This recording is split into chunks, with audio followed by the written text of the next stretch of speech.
Tá fazendo falta. Ok, vamos lá. Muito bem, pessoal. Gravando aqui. Vamos lá.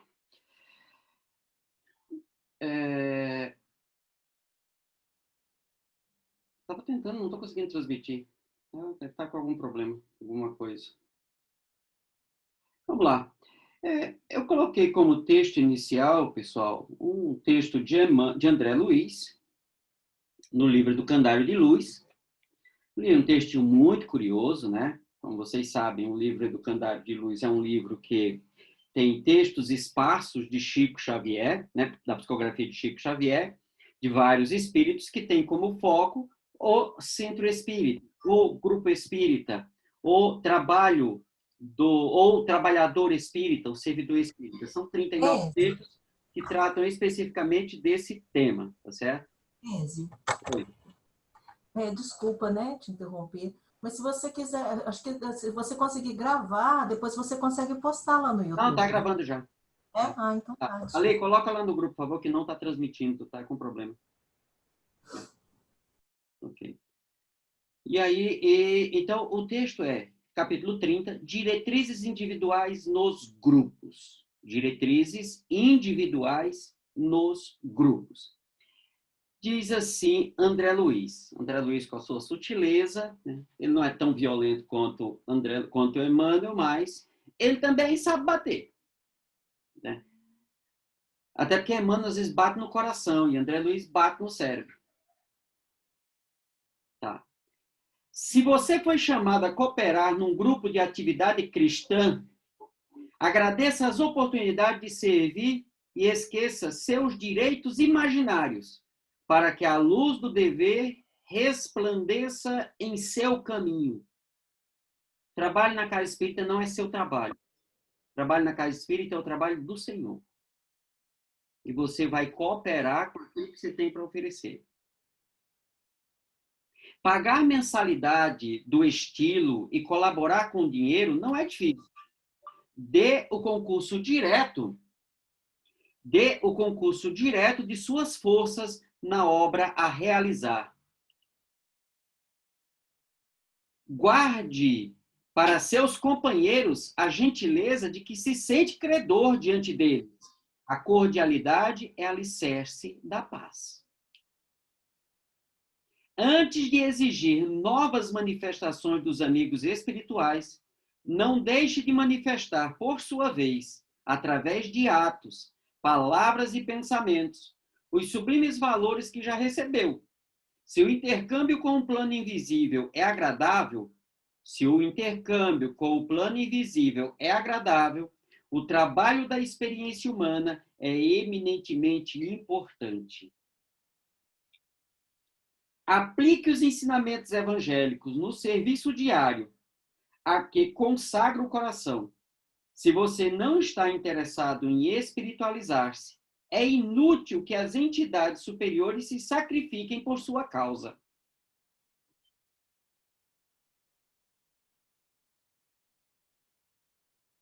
É melhor repetir. Aplique os ensinamentos evangélicos no serviço diário a que consagra o coração. Se você não está interessado em espiritualizar, é inútil que as entidades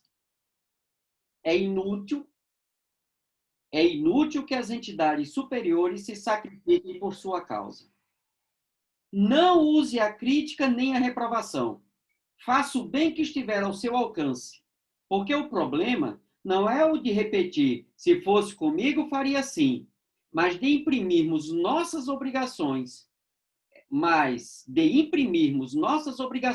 pessoais à frente do Cristo. Quer dizer, eu chamo a atenção aqui. Se vai falar mal de alguém, fala de si mesmo. Não perca tempo reclamando contra a ingratidão, procurando o espinho ou meditando as pedras da estrada. Lembre-se de que o seu grupo é também uma orquestra convocada a executar o serviço de Jesus para a harmonia divina da vida. E se você não usar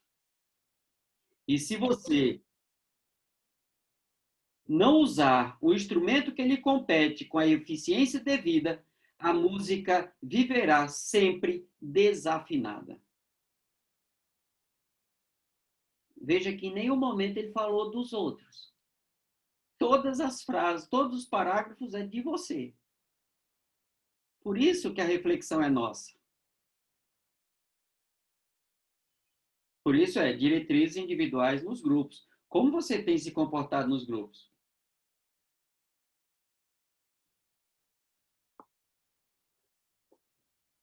Fica a dica. Só que lembre o seguinte: o serviço não é seu. O serviço é do Cristo. A obra é dele. Você é um trabalhador dentro da obra, com funções específicas. É a ele que você vai ter que prestar contas. Não é a mais ninguém, é a ele. Então, sendo assim, na hora que tiver que tomar uma decisão, lembre disso. A quem você vai prestar contas do serviço feito. E aí tem algumas coisinhas curiosas, tal, mas à medida que a gente for lendo os textos, a gente vai chamando para reflexão. Muito bem, pessoal. Nós estamos no item 203 do Livro dos Médiuns, que trata exatamente da formação dos médiuns. Ontem, nós fizemos alguns comentários sobre o tal do Evangelho no Lar e falávamos que o grande problema não é fazer o Evangelho no Lar. O grande problema é você virar ele, transformar ele num momento único de reunião e que os amigos espirituais só vão estar lá naquele momento. É você concentrar todo o seu pensamento, que deve estar concentrado todo o tempo para o Cristo, para uma hora só. Então, esse é que é o grande problema. O grande ponto é que nós só fizemos a transferência de ritual. Nós vivíamos numa determinada instituição religiosa, não sei qual a história de cada um, e aí você fazia determinado momento que você fazia lá um tal ritual dentro da sua casa. Você simplesmente trocou e passou a fazer o Evangelho do Lar como se fosse aquele ritual e não mudou o sentido. Sabe? Eu estou com um texto aí que foi para publicação, né, onde eu pego as falas de Kardec, que ele fala sobre as preces, e, por exemplo, não é pela quantidade de palavras que você fala, é pelo sentido que você dá. Sabe? Então, são coisas muito interessantes. É tanto que se você não disser nenhuma palavra, não faz diferença. Se você diz uma palavra, você não diz nenhum e diz 1 milhão de palavras. Se não existe sentido naquilo que você fala, são só palavras. E aí, se você se prepara a semana inteira para, num determinado momento, você ter Jesus na sua casa, então, no resto da semana, está entregue a quem? Então, o momento do Evangelho no Lar é um momento de consolidação dessa presença. Porque se você consegue ficar sem brigar durante 1 hora, que tal treinar isso 1 hora todo dia? E depois aumentar esse tempo? Que tal imaginar que você está fazendo Evangelho no Lar 24 horas por dia, em qualquer lugar que você esteja? Então, esse é o sentido maior de tudo. Tá? Então, vamos retomar o início do parágrafo, que ele fala justamente dessa evocação, né? E como é que você faz essa evocação, de como é que é a característica dela. E assim, é uma evocação? É uma evocação, pessoal. Você está evocando um camarada para vir para o seu treino mediúnico. É assim que Kardec coloca. Mas nós já vimos como é que a coisa deve funcionar. Então, se a partir de agora eu vou treinar, porque Kardec disse que eu tenho que treinar. Lembre que são 350 itens no Livro dos Médiuns, aqui é só 203. Sabe? Tem mais 147 itens para frente, antes de terminar. E aí nós já vimos alguns detalhezinhos. E aí, pessoal, vai ficar mais grave ainda o texto quando ele entrar em alguns tópicos mais para frente que ensinaram para vocês que era proibido. E ele está dizendo que não é. Tá? Então, vamos seguindo. Eu vou retomar do início, né? Então, quando o médium deseja chamar determinado espírito, é essencial que comece a dirigir-se somente aos que ele sabe serem bons e simpáticos. Serem bons e simpáticos. E que podem ter motivo para atender ao apelo como parentes ou amigos. Por isso, comece pelos que você sabe que são bons, que vão te ajudar. Eu não sugiro que você evoque aquele parente que você não gosta.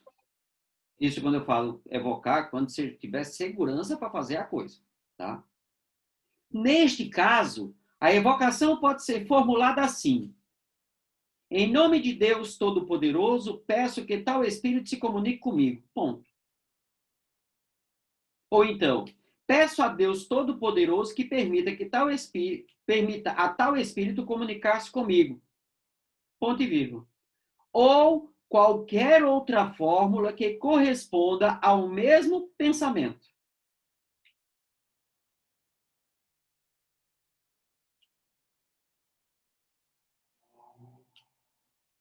Curto, direto, objetivo, sem muita firula, direto ao ponto, direto ao assunto. E se qualquer espírito disser para você que você tem que fazer isso, tem que fazer aquilo, tem que vestir isso, tem que vestir aquilo, não pode comer isso, não pode comer aquilo, não pode fazer tal coisa, manda ele catar coquinho. Diga, filho, vai estudar, quando você estudar, você volta e a gente conversa. Porque se é para ser, vai ser do jeito que a gente está estudando com Kardec. Fora isso, esquece.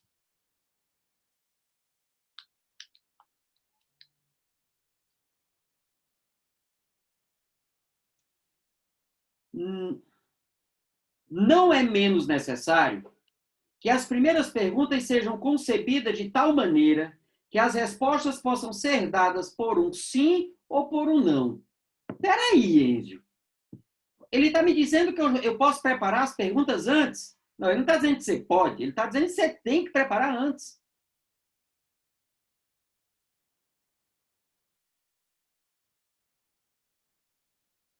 Então, agora eu já vou fazer isso. Espera aí, pessoal, tem um capítulo lá na frente chamado Perguntas que se podem fazer os espíritos, viu? Ele aqui está me dizendo o que é que eu tenho que fazer, tá? Está me dando algumas dicas. Porém, como eu disse, faltam 147 itens até chegar no final do livro, onde ele vai detalhando exatamente como, porquê, tal, qual isso, qual aquilo. Lembre que um dos primeiros capítulos que nós estudamos foi da identidade dos espíritos. Isso quer dizer que a primeira coisa que você tem que aprender é a identificar os espíritos. Não é identificar pelo nome, porque o espírito pode botar o nome que ele quiser e ele pode colocar o nome que você quiser, só para tentar te enganar.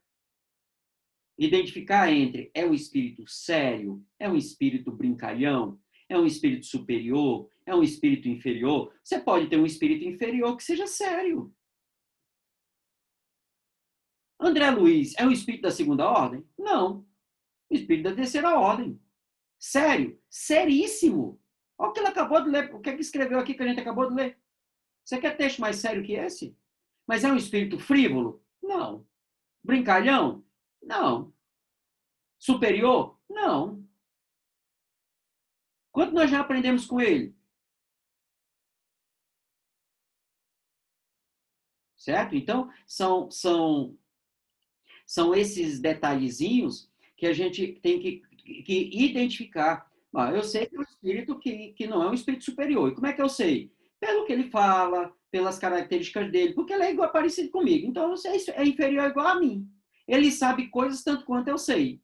Ele tem uma opinião diferente da minha em relação às coisas. Ele vai pensar em explicações para as perguntas que eu fizer para ele. Essas explicações condizem com a coisa como ela é? Não, é a explicação dele. O que é que eu tenho que fazer? Tenho que analisar com critérios essas informações. O único erro, pessoal, e aí é que surgem as ideias das proibições, no sentido de te preservar, o que eu discordo das proibições é proíbe por proibir sem explicar para a pessoa que ela entenda. Então, dá qualquer explicação só para satisfazer. Aí, olha, isso é complicado. Né? Então,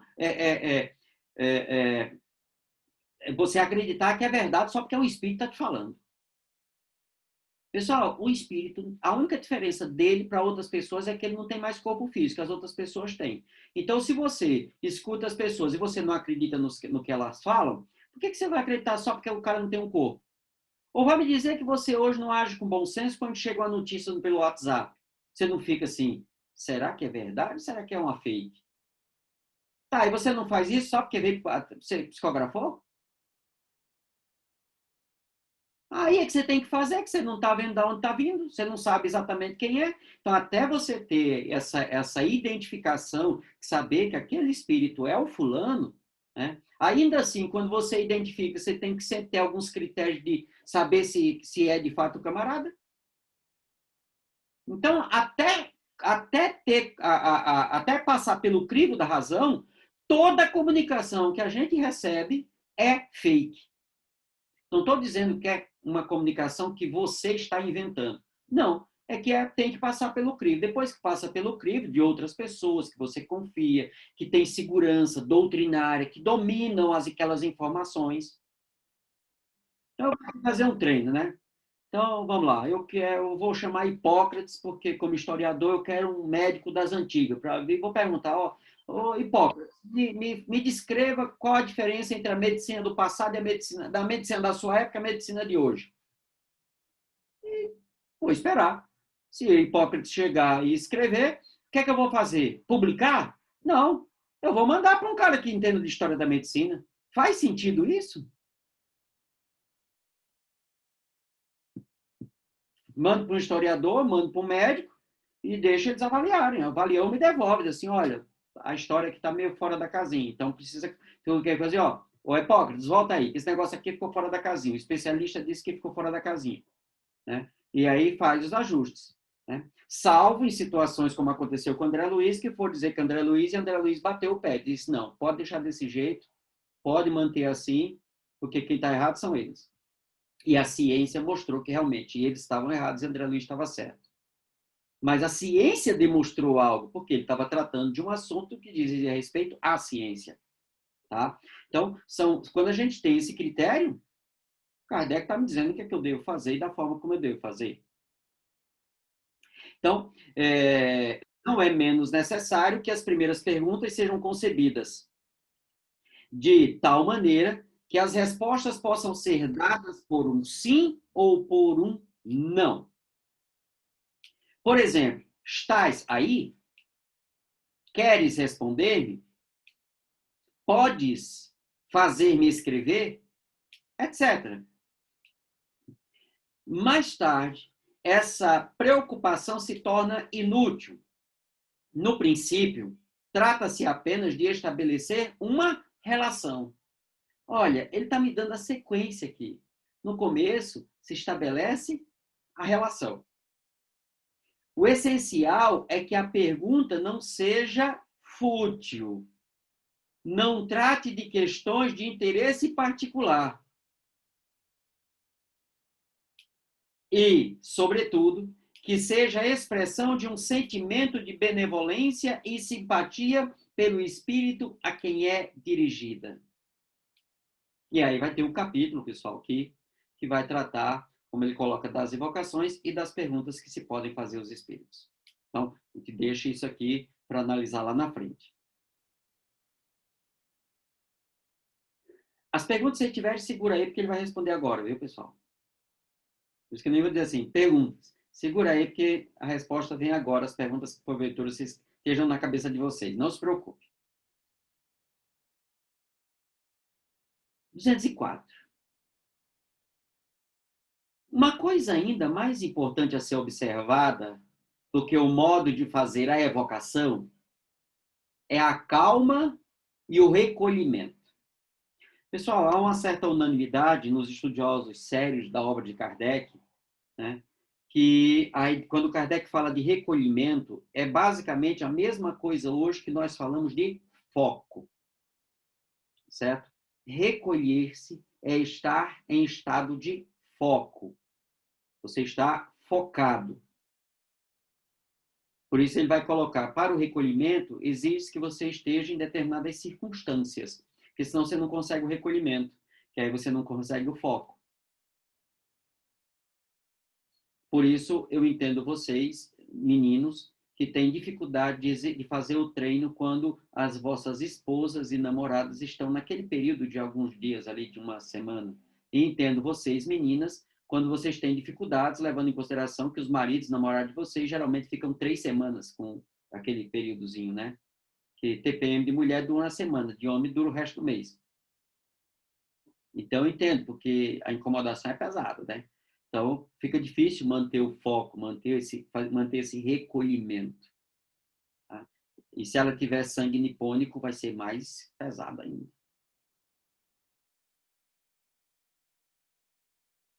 E sangue alemão também contribui.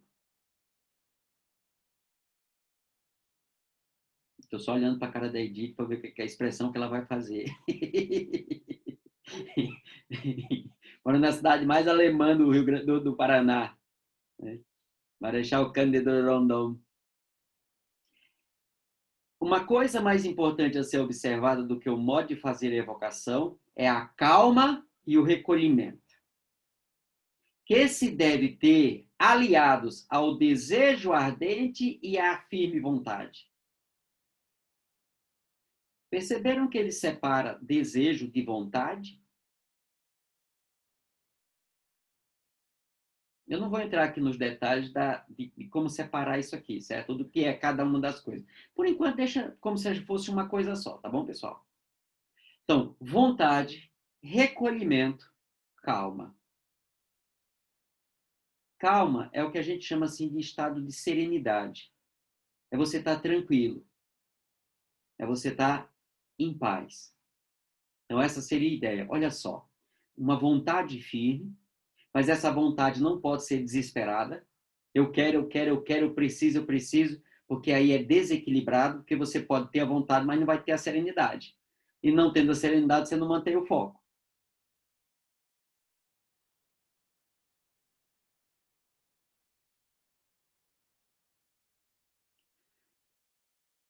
É a calma e o recolhimento que se deve ter, aliados ao desejo ardente e à firme vontade de conseguir-se o que se quer. E o que é que se quer? Psicografar. Ser instrumento dos bons espíritos na transmissão do pensamento deles.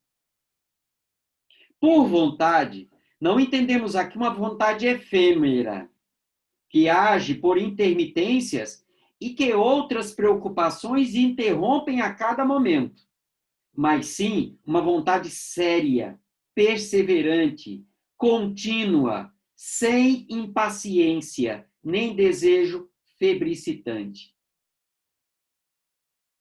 A solidão, o silêncio e o afastamento de tudo que se possa ser causa de distração favorece o recolhimento.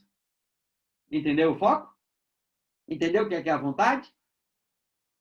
Então, nada mais resta fazer senão renovar todos os dias a tentativa por 10 minutos. Vou repetir. Então, nada resta fazer senão renovar todos os dias a tentativa por 10 minutos, ou um quarto de hora, 15 minutos, no máximo de cada vez, durante 15 dias, um mês, 2 meses e mais, se for preciso. Conhecemos médios que só se formaram depois de 6 meses de exercício, ao passo que outros escrevem corretamente logo da primeira vez.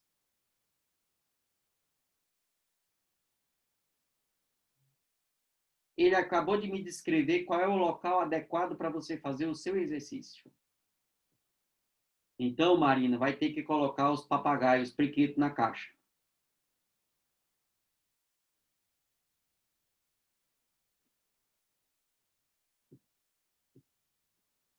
Não tem jeito. E os baixinhos, então, hein? Fazer o quê, né?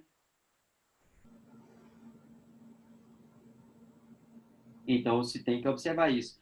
E se eu não tenho isso aqui? Então, é melhor que você, na sua casa espírita, como trabalhador, numa casa espírita que tem uma equipe doutrinária consistente, que estudou Kardec, sabe como funciona, você vai chegar para o dirigente assim, olha, eu vou chegar meia hora antes da reunião, vou para a sala de reunião e vou lá fazer o exercício que Kardec me sugere, que faça todo dia, só que lá em casa eu não tenho como fazer, vou gastar 30 minutos aqui no exercício, antes de começar a reunião. Algum problema? Se ele for kardeciano, se ele estudou isso aqui, ele vai dizer, não, que bom que você está querendo fazer aqui, que é mais seguro, não vai estar que tenha as proteções da instituição. tudo mais. Agora, se ele disser, não convém fazer isso sozinha, não, a gente faz durante a reunião, aí se vê que ele não leu direito o item 204. Tá, pessoal? E fazer o quê?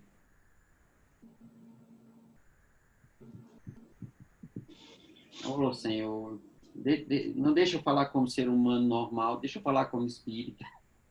Tenha paciência, serenidade, né? Convide ele a formar um grupo de estudo do Livro dos Médiuns.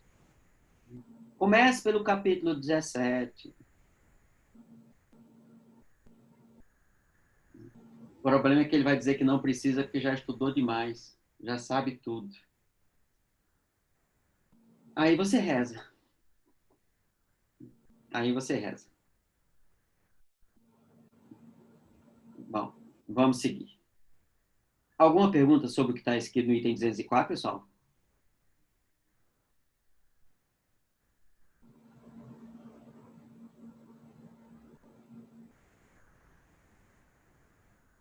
Eu conheço uma pessoa que, quando ia exercitar a psicografia, sabe para onde ele ia? Ele ia para a praça.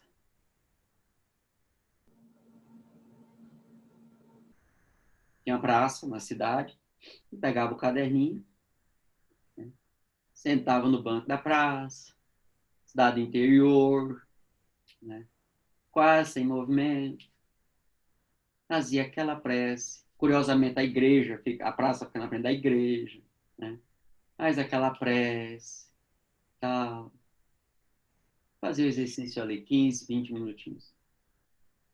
E vai entender, por que na praça? É que é o lugar mais tranquilo dessa cidade. Você sabe como é lá em casa, né? Então, ele encontrou o local dele. E aí, Joana de Anjos tem um texto, naquele livrinho que eu sempre falo dele, né? Que não é nem o capítulo 1, é o capítulo 0, porque ele começa antes do capítulo 1, que é um recanto seguro, diz ela. Há em cada criatura um recanto seguro para falar com ou escutar Deus. Uma paisagem desértica, um jardim florido, um córrego em festa. Um amanhecer risonho, uma tarde chuvosa, uma canção ao longe, um rosto de criança, um campo bucólico, alguém em sofrimento. A magia de um poema, a glória de um amanhecer, a policromia de uma pintura, uma frase da Bíblia, uma conversação edificante, um relato comovedor, um gesto de sacrifício, uma oração. Há em toda criatura um recanto seguro que se alcança através de alguns desses convites naturais, onde se sente, se fala, se ouve Deus, e o seu amor está mais próximo e mais envolvente. Então, qual é o local adequado para o exercício, para o treino da mediunidade? O local onde você consiga estar calmo, recolhido e com vontade firme. Ele não me descreve um lugar físico, ele me descreve uma condição moral que você pode, em qualquer lugar que você consiga isso, é o local adequado para você exercitar. Aí eu já me entendo. Aí você pega uma cadeira, aí bota numa mesa e tal, e faz isso. Pessoal, tem uma psicografia de Santa Teresa do Menino Jesus, né, de Santa Teresinha, que o Divaldo psicografou. Ele estava olhando para o túmulo dela. Então ele coisou assim, colocou o papel aqui e escreveu assim. A mensagem é lindíssima. Lindíssima a mensagem. Mas é Edivaldo, né? É Edivaldo.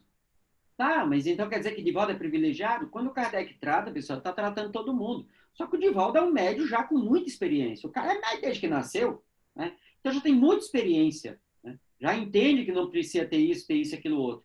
Agora, ele vai escrever, vai psicografar um livro, um local adequado para ficar ali, porque mesmo que ele saia do corpo, pessoal, o corpo vai ficar ali, né?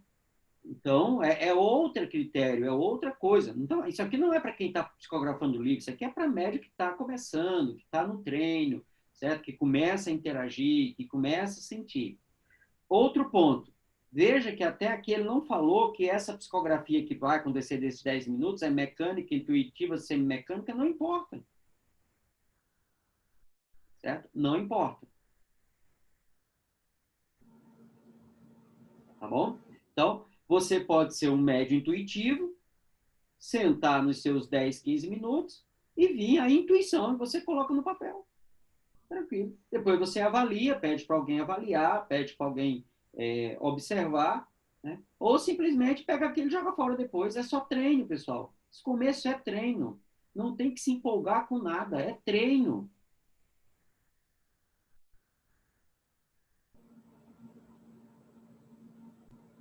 Ponto. 205.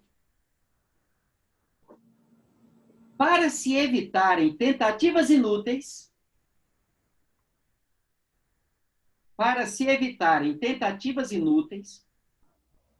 pode-se interrogar por outro médium, um espírito sério e adiantado. Ok? Repito. Para se evitarem tentativas inúteis, pode-se interrogar por outro médium, um espírito sério e adiantado. Mas é bom lembrar, quando se propõe aos espíritos a questão de saber se temos ou não mediunidade, eles quase sempre respondem afirmativamente, o que não impede que muitas vezes os ensaios resultem infrutíferos. Isso se explica naturalmente. Desde que se faça ao espírito uma pergunta de ordem geral, ele responde de modo geral. Vocês têm mediunidade? Tem. Todo mundo tem? Tem. Todo mundo é mais ou menos médio. Agora, você é médio que produz efeitos patentes? Bom, ela não sabe, né? Não sabe. Tem que ver. Então, você pode perguntar por um médium mais experiente, evocar o seu anjo guardião através daquele médium e perguntar para ele, eu tenho mediunidade, assim, que produz efeitos patentes? Ou a minha mediunidade é a mediunidade comum de todo mundo? Quer dizer, ele vai ser bem objetivo. É seu anjo guardião. Você confia no médium? Então.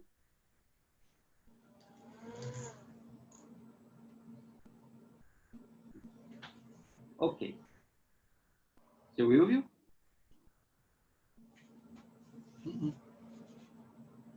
Aqui tá.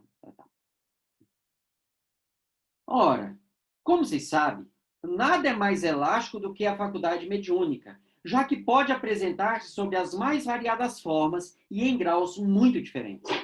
Uma pessoa pode, pois, ser médium sem o saber, num sentido diverso daquele que imagina. Porque veja que ele está falando aqui da psicografia. Por exemplo, esse treino da psicografia aqui não é ideal para quem é médio falante. Então, você vai treinar a psicofonia. Então, você está sozinho, né? E, de repente, o espírito chega e você começa a falar sozinho. Não estranhe se 2 semanas depois chegar uns caras de branco com um vestidão grandão, te colocar dentro dele e te amarrar. Não estranhe. Por quê? Porque aí o exercício da psicofonia, do médium falante, é falar. Aí eu sugiro que realmente você vá para a casa espírita, né? Estude, participe dos grupos de estudo, né? Sugira a formação de um grupo para médios iniciantes, onde tem um médium mais experiente para coordenar esse grupo, para você começar o exercício da psicofonia ali, uma vez por semana, né? Durante 90 minutos, durante 120 minutos. 60 minutos é pouco, né? Geralmente 1h30 já é suficiente. E aí você vai exercitar lá com o médium do teu lado, te orientando, te acompanhando, né? E te colocando um equilíbrio, que a gente começa geralmente desequilibrado, sem ordem, ele vai começar segure. O espírito quer dar comunicação. Segure, vamos treinar, bote ordem, não dê comunicação. Mas eu estou com vontade. Segure. E dali a pouco se solta, né? Porque realmente não sabe se controlar. O que é que você sentiu? Senti isso. Então, a próxima vez, você vai... Aí o médium mais experiente vai te educando para você ter o controle das suas percepções, das suas funções. Por isso que na psicografia é mais simples. E aí você pode estar tentando na psicografia e não sair nada. E aí acha que você não é médium. Não. Faça pergunta para um médium que você conhece, que seja psicógrafo, né? Pergunta, ó. Pergunta para o meu anjo guardião, pode evocá-lo. Se eu devo continuar no exercício da psicografia, que eu posso estar perdendo tempo. Era 10 minutos que eu poderia estar lendo. E espera vir a resposta. Ora, como se sabe, nada é mais elástico do que a faculdade mediúnica, já que pode apresentar-se sobre as mais variadas formas e em graus muito diferentes. Uma pessoa pode, pois, ser médio sem o saber e num sentido diverso daquele que imagina. A esta pergunta vaga, sou médium? O espírito pode responder, sim. A esta outra mais precisa, mais específica, sou médium escrevente? Pode responder, não. Deve-se levar em conta também a natureza do espírito a quem é feita a pergunta. Por quê? Porque ele pode ser um brincalhão, quer tirar sarro da tua cara. Você não é médium, nada, ele sabe que você não é. Tá rindo da sua cara e diz assim, não, continue, se esforce, que você vai psicografar.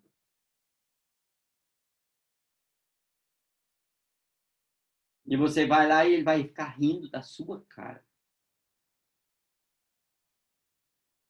Aí não estranhe se no meio do caminho você se irritar. Certo? Se você se irritar, já demonstra que não tem ninguém bom perto. Ô, Enzo, Diga. e é um risco grande também, porque pode aparecer um que não sabe nem o que é ser médium. Exatamente.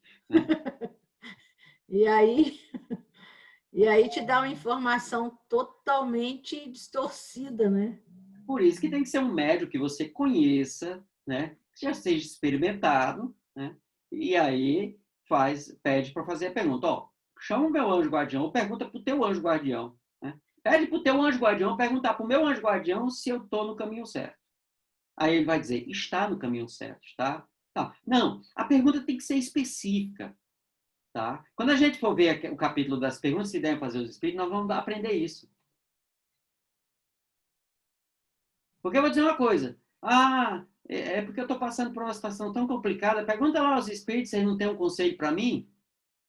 Pessoal, quantos versículos tem o Evangelho de Mateus, Marcos, Lucas e João? Pois é, cada versículo daquele é uma frase boa para te dizer.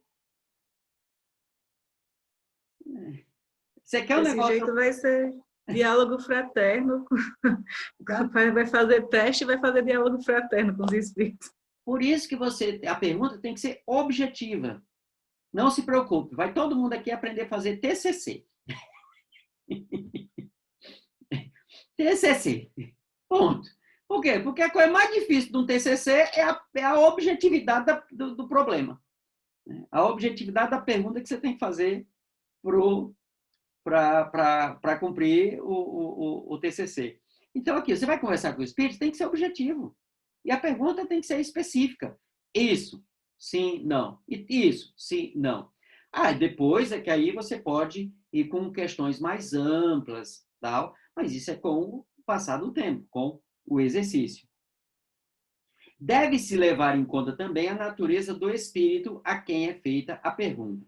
Há espíritos tão levianos e ignorantes que respondem à torto e à direito como verdadeiros estouvados. Por isso, aconselhamos que o interrogante se dirija a espíritos esclarecidos, que geralmente respondem de boa vontade.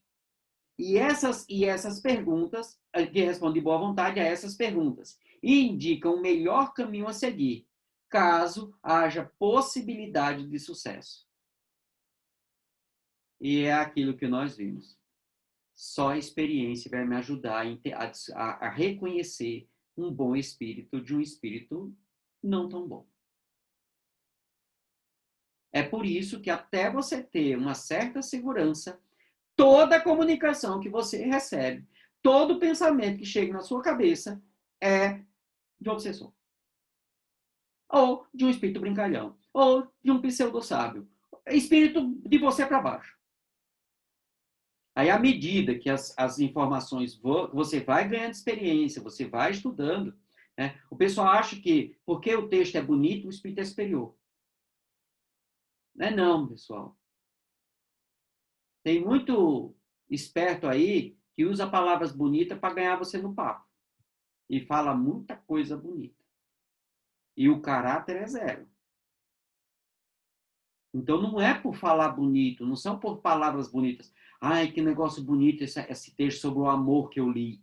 Egoísmo na veia do texto. Porque a palavra amor vinculada à palavra meu é egoísmo. Ponto. O que girar antes, durante e depois, se as palavras estão vinculadas no texto, é egoísmo.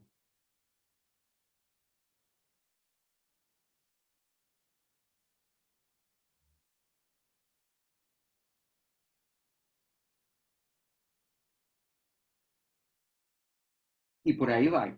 Né?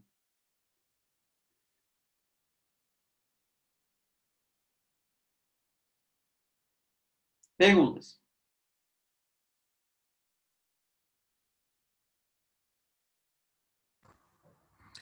O Enzio, o treino poderia ser feito, dado o ambiente correto, como a gente viu, né? Feito num computador, tal como a gente também já havia discutido isso, né? Sim, sim, sim, sim. Né? Médio digitógrafo.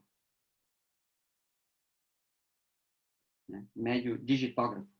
Eu sou médio dedógrafo.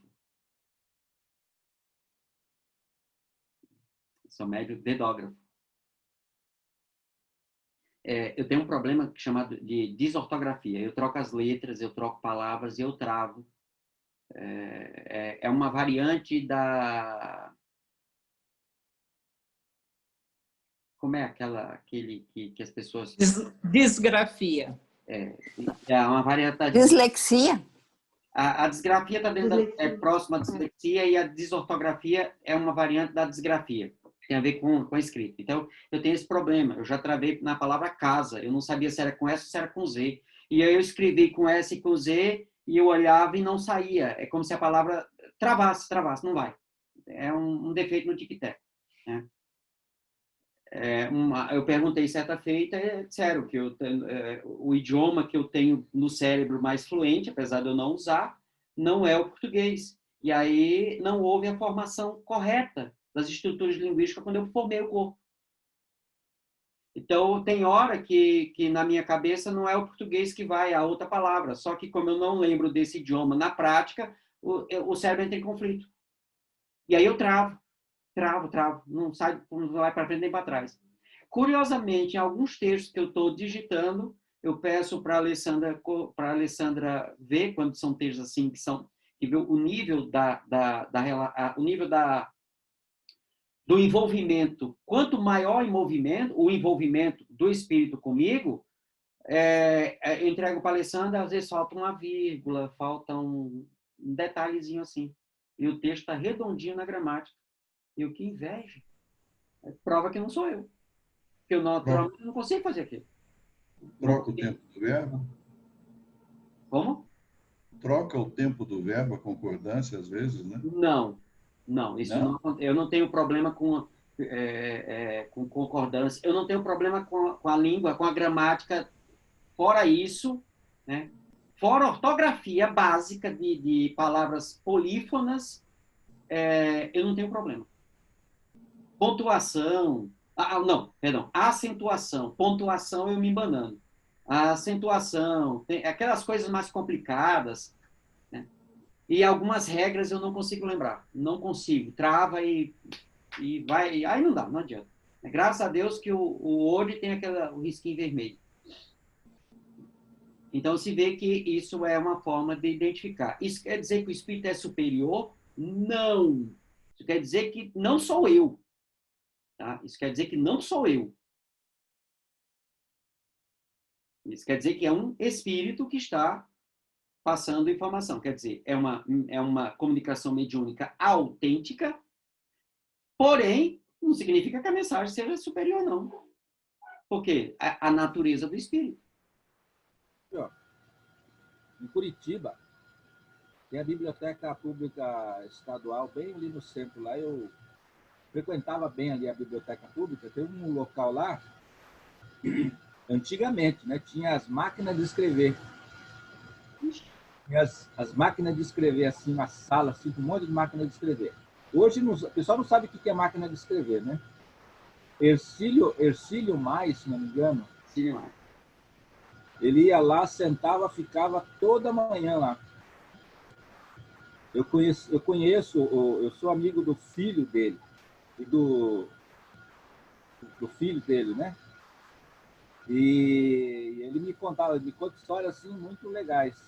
Ele chegava em casa e depois ia fazer isso que você fez. Tinha muitos erros. Eu não sei agora, não sei se era do erro do espírito ou erro dele, né? Erros, pontuação, ia fazer uma revisão do texto. É isso. Sim, isso é bem comum. É tanto que quando você pega um médico como o Divaldo, que psicografa muito rápido, o Chico era devagar, né? Mas o Divaldo, das comunicações são rápidas, aquilo ali, pessoal, vai faltando palavra, vai comendo ponto, vai embora, a coisa toda. Depois, o Divaldo conta que em muitas ocasiões ele chama o espírito de novo, relê o texto com o espírito e faz ajustes, às vezes, de parágrafos, de páginas, que passou, sabe? Porque o fluxo de pensamento é muito rápido, né? Muito rápido.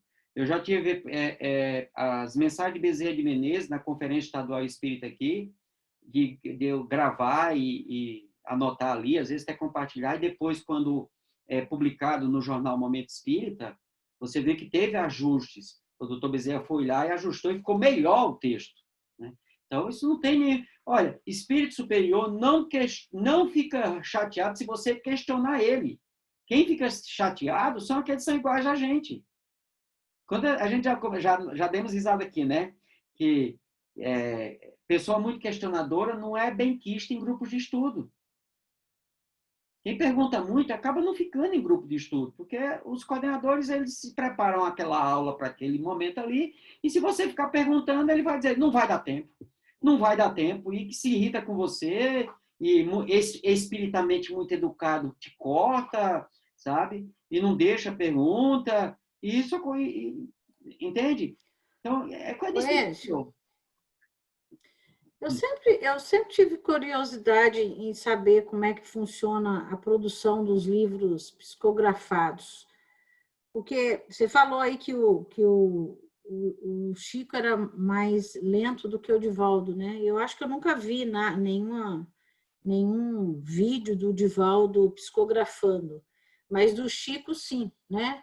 Aqueles lá da época do Pinga Fogo, aquelas coisas lá. E ele psicografava muito rápido, né? Então, se o Divaldo é mais rápido do que o Chico...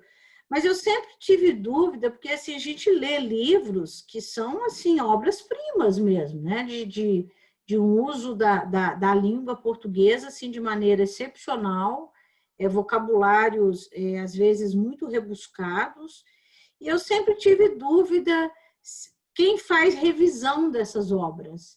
E quando faz revisão, se de fato respeita o original, se aquilo, a essência não é alterada, entendeu? Porque são livros muito bem escritos, né? Muito bem redigidos. O que acontece é que você tem que respeitar a essência e o estilo do autor. Certo? A essência e o estilo do autor. Isso tem que ser preservado, né? Mas os ajustes sempre vão acontecer. Sempre vão acontecer, né? Isso é muito natural. Numa obra de fôlego, né? É muito, muito comum ter que fazer revisão, ter que rever texto. Quem faz a revisão é a equipe editorial da instituição, certo? O grande problema é que quando você tem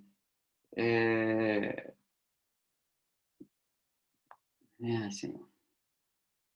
Quando você tem espíritos que apresentam propostas, né?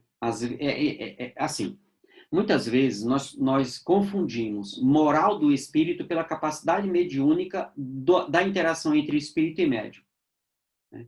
Então, eu conheço médiuns, conheço assim da literatura e de vídeos e tal, que a quantidade de fenômenos autênticos que esses médios e esses espíritos produzem são coisas inquestionáveis. Então, se passa a acreditar porque um médium consegue produzir aqueles fenômenos que são, assim, extraordinários, junto com aquele espírito, então o que aquele espírito disser, se assina embaixo. E é aquilo que eu acabei de falar. Uma comunicação autêntica só demonstra que tem no mínimo dois indivíduos produzindo o texto. Um pensando e o outro sendo instrumento, que é o espírito. Mas isso não qualifica, não avalia, não baliza o texto como um texto de espírito superior. São coisas diferentes. O que acontece é que as pessoas não fazem essa separação e os médios se melindram muito. Justamente porque você está duvidando da minha mediunidade? Não, da sua mediunidade, não, eu nem estou duvidando do texto. O texto foi o Espírito que escreveu. Só que o que está escrito aqui não bate com o que Kardec fala, então tem que ser revisto. Ou então, deve ser colocado. Esse é o entendimento do Espírito. Pronto. Não tem nenhum problema. Nenhum. A gente não escuta os outros fazendo palestra e falando coisas assim, que você olha assim. Você expulsa o cara da tribuna? Não. Você vai às vezes conversar. Cara, você falou aquele negócio, né? Eu não entendi direito. E tem palestrante que fica chateado porque você está perguntando. Cara, em doutrina espírita, tudo tem que ser questionado. Por quê? Porque é uma ciência. E como ciência, uma característica da ciência é essa, é o questionar, é o avaliar, sabe? Por exemplo, você vive dentro da faculdade, o Léo também vive, outros aqui também estão dentro convivendo com questões acadêmicas, e a coisa que mais se tem é isso. É o questionamento, é o levantar as coisas. E tem pessoas que brigam por causa de ego, e tem pessoas não, que são divergentes de opinião, mas estão todo mundo muito junto, todo mundo trabalhando e pesquisando e pensando no bem maior, que é a produção do conhecimento. Né? Então, no nosso meio, todo mundo fala que é ciência, mas não se comporta como pesquisadores. Eu estou apresentando as descobertas. Pronto, então agora vamos questionar, vamos avaliar, vamos pensar, vamos ver, sabe? Vamos ver se de fato é assim, vamos ver qual é o sentido, qual é a ideia. Olha, eu não concordo com esse ponto, que bom, vamos ver qual é o ponto, me fale, né? Mas assim, não, você não percebeu tal detalhe, né? Tal sutileza. Hoje um colega estava montando lá um estudo e fez lá um questionamento sobre uma determinada frase de uma resposta de Kardec. Aí, não, é porque eu ver no dicionário e dei uma viajada e fui lá e fiz isso e tal, né? Fez lá um áudio assim dos 5 minutos. Aí eu só mandei assim, olha, seja mais simples. Essa palavra é simplesmente essa palavra. Não precisa ir muito longe, não. É só isso aqui, é simples. Né? É tanto que, se você pegar esse raciocínio, olha como ele se encaixa no que você falou antes. Pronto. Né? Aí ele respondeu assim, eu não tinha pensado nisso e tal. Por quê? Porque a gente tem um referencial comum e estamos aprendendo esse referencial comum, que é Allan Kardec e o Evangelho de Jesus. Né? E aí sim, aí não tem briga. Não tem briga, não tem e continuará tendo discussão, mas não disputa. Por quê? Porque vão surgindo coisas novas, fenômenos novos, né? Coisas que cada um passa na sua experiência que o outro não passa. E aí vai ter um olhar muito pessoal para aquilo. Então tem que trazer, chama para discussão e tal. O problema é que o nosso ego ainda é complicado, nosso ego ainda nos domina enquanto espíritos imortais que somos, por isso...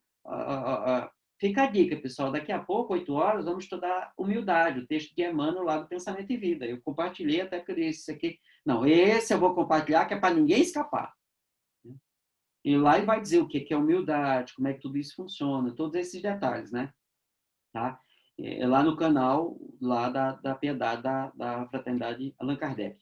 Tá bom, pessoal? Vamos só dar uma entradinha aqui no item 206, a gente começar a pensar algumas coisinhas, que agora ele vai entrar no sentido mais prático, porque ele me disse como é que eu faço as evocações, ele já me dá uma ideia do tipo de pergunta que eu devo fazer na evocação, ele já me diz como é que eu devo preparar o ambiente para o exercício. Aí agora ele vai falar do exercício na prática, o exercício mesmo. Um meio muito frequentemente Um meio que muito frequentemente dá bom resultado consiste em empregar-se como auxiliar momentâneo um médio escrevente maleável, já formado. Se ele puser a mão ou os dedos sobre a mão daquele que deve escrever, é raro que esta última não o faça imediatamente. Eu já vi isso acontecer em grupos de estudo da mediunidade de médios iniciantes. O coordenador olhou assim, tinha um médio vidente, obviamente, né? O médio vidente indicava, aí o coordenador já percebeu os sinais, né? E aí via que é porque realmente faltava experiência, o médio não sabia o que estava acontecendo, então ele tinha dificuldade de se entregar, essa coisa toda. E aí o cara chegava, colocava 2 dedos assim em cima da mão assim, né? Dali a pouco começava os movimentos e aí a psicografia continuava. Então tinha um grupo, tinha uma equipe preparada de tanto encarnados quanto desencarnados para desempenhar essa tarefa, o que é o que Kardec está colocando aqui. Compreende-se o que se passa em tal circunstância. A mão que segura o lápis se torna, de certo modo, um apêndice da mão do médium, como seria uma cesta ou uma prancheta. Aí tem que analisar lá nos capítulos iniciais, que fala sobre os fenômenos de efeitos físicos, a chamada escrita direta. Que aí o médium de efeitos físicos vinha, você tinha uma cestinha de Vini, né? Tem lá no filme de Kardec, eles colocaram. Aí tinha um lápis no meio, aí o médium colocava assim a mão, aquela cestinha se erguia, e aí começava o lápis balançando e escrevendo. Então, a cesta é um apêndice. Muito bem, pessoal. A gente fica por aqui hoje, tá bom? Amanhã a gente retoma daqui. Peço, faz a leitura, relê o que nós já vimos. Esse capítulo eu vou sempre pedir, releia o que nós já vimos, marque esses pontos objetivos, né? Objetivos. E aqui também é um exercício, como muitos aqui já têm uma experiência, já aprenderam de alguma forma, é um exercício de você ler o texto de Kardec sem colocar a sua lente. Porque a sua lente é a sua experiência, a sua lente é o que te ensinaram. E aqui ele está colocando de uma forma que, para a maioria de nós, é um pouco diferente. E o cuidado que a gente tem que ter não é que ele está dizendo que faça isso, que agora você vai sair fazendo. Por quê? Porque tem os perigos, tem os inconvenientes, que tem que se atentar, inclusive, nos próximos capítulos ele vai tratar disso.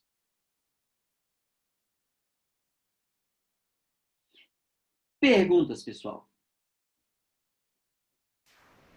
Não é bem uma pergunta. E também não é um esclarecimento. Ainda se está procurando documentos e esses documentos estão aparecendo.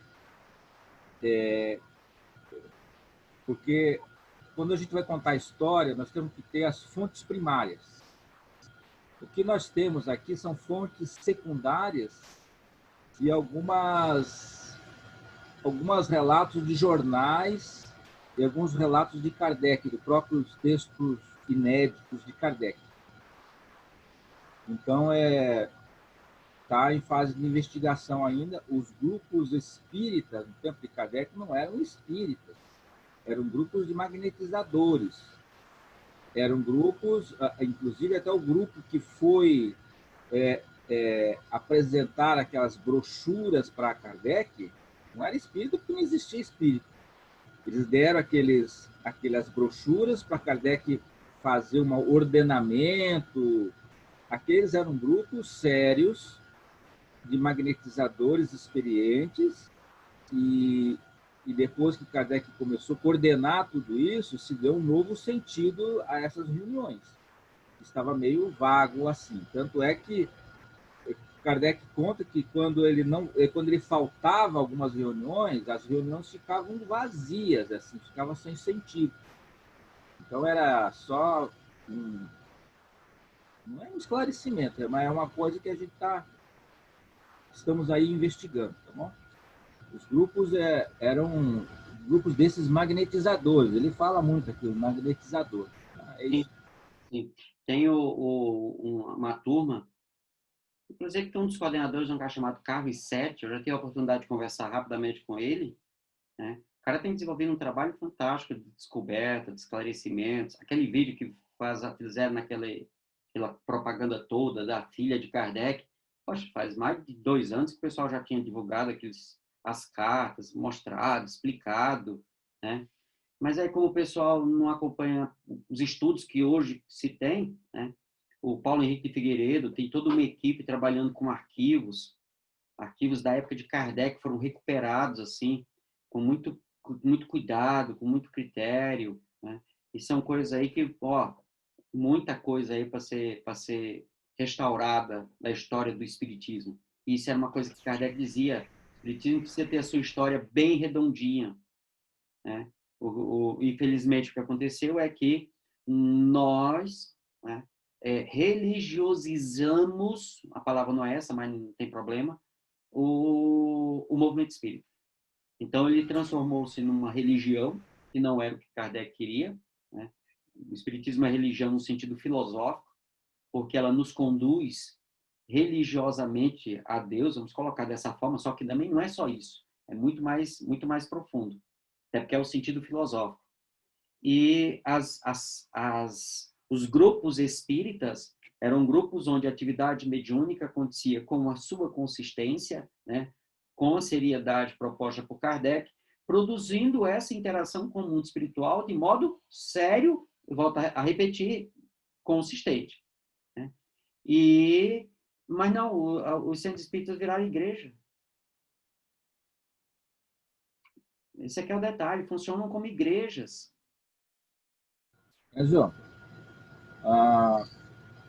a pequena Luiz, que era a menina que era de Kardec lá, não é assim, ainda não, as fontes primárias ainda não chegaram a esse tanto, tá? Tem as cartas que Kardec escrevia para Amélie,